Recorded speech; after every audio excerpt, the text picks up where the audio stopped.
Hi, this is Susan Garlish. I'm a Storytime presenter at public libraries, and I'd like to share my tips and tricks on how to present a Storytime for 2 and 3-year-olds with this tutorial. So welcome. What we're going to talk about in part 1 is knowing your audience, children, siblings, adults that come to the Storytime.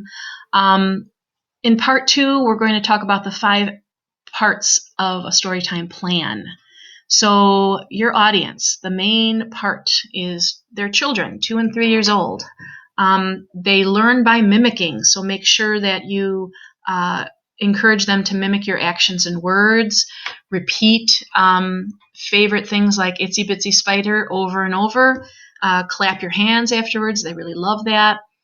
Don't be afraid to be flexible. So you're doing something, you're losing your audience, go ahead and wrap that up as fast as you can. Get them up, get them moving, get them settled down to do another quiet activity, but be flexible.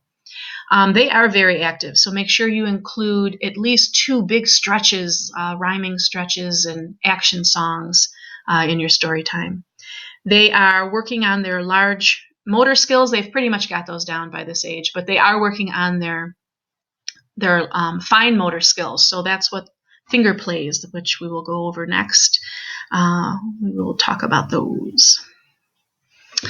Know your audience. Okay, so adults come with their children at this age just into story time, and they may be tempted to sit apart or be on the phone or talk about amongst themselves. You want to make that really clear from the beginning that they're going to be participating. They're their child's first teacher. Give the words for the actions and rhymes that you do up at the front of the room, so they're always looking up.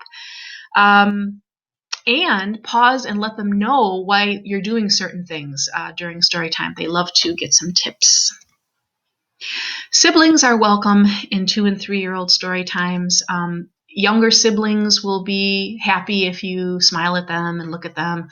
Older siblings like to model what the behaviors are and actions. They like to be the one in charge, so make sure you encourage that. This is an opportunity to pause the presentation, click on the Here button there, which will take you to my YouTube channel. Please go ahead and comment, maybe add some stories of your own about your experiences with maybe talkative parents and story time or something like that. Part 2, okay, pre-story time, beginning, story, actions, and ending.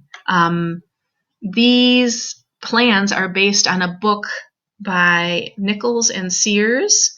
I highly recommend it, and it's at the end on my list of resources. It's called Storytimes for 2-year-olds. Here's my little Storytime friend. He's friendly looking. Sometimes he's shy. He comes around with me before Storytime to rove among the waiting parents and children. It kind of breaks the ice and gets the kids excited about coming in. They like to pet Freddy the Frog and talk to him. Then when it's time to go in, I use a song, Come and Make a Circle by Susan Salador. And we all walk into story time. When we sit down, I introduce myself and Freddy the Frog and let them know why they're here. We're learning about story time. And there are certain behaviors that are acceptable and not acceptable, and you have to go over those. Why don't you click on Rules? It'll open a window for the first video, and then close out of that window to come back to the presentation. I have an example of 3 different videos here that I use. They're always the same at every beginning to every story time. The opening song is an easy one, easy to remember. The look at me and do with me activities, those will capture the kids' attention at the beginning and encourage them to start participating right away. So take a look at those. Come back when you're ready. The story. Reading a nice, simple, short, bright-colored repetition story with repetition for children of this age is the perfect type of story. And I have a mentor, Ginny Seek at Geneva Public Library, who recommends not reading a second story, but repeating the same story in a different way. Use puppets, use flannel board, something like that. That's a good thing to do.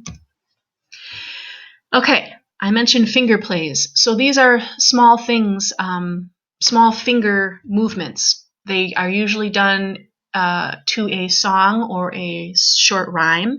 I'll give you an example there if you click on that and come back. Get them up and stretch and often and do action rhymes or songs. You could do anything. Just make up some actions, real easy actions to go with them. They love it. At the end, I use the same closing song. I provide 10 minutes of group time for them to go over what they've learned together. I provide them puzzles to do and books to interact with. And then as they leave, I give them a handout. Sometimes I email it electronically, but it'll have a lot of the things that we have covered in Storytime and some additional activities if they would like to do that. So in summary, know your audience. We talked about tips of the 3 types of people who come, and we went over the 5 elements of Storytime. What we're going to do now is, if you have a teacher, pause this video and email the teacher just a quick 1-minute reflection of what you've learned and your thoughts. And if you're watching this on YouTube, why don't you just leave some comments for me at the end? I'd appreciate that.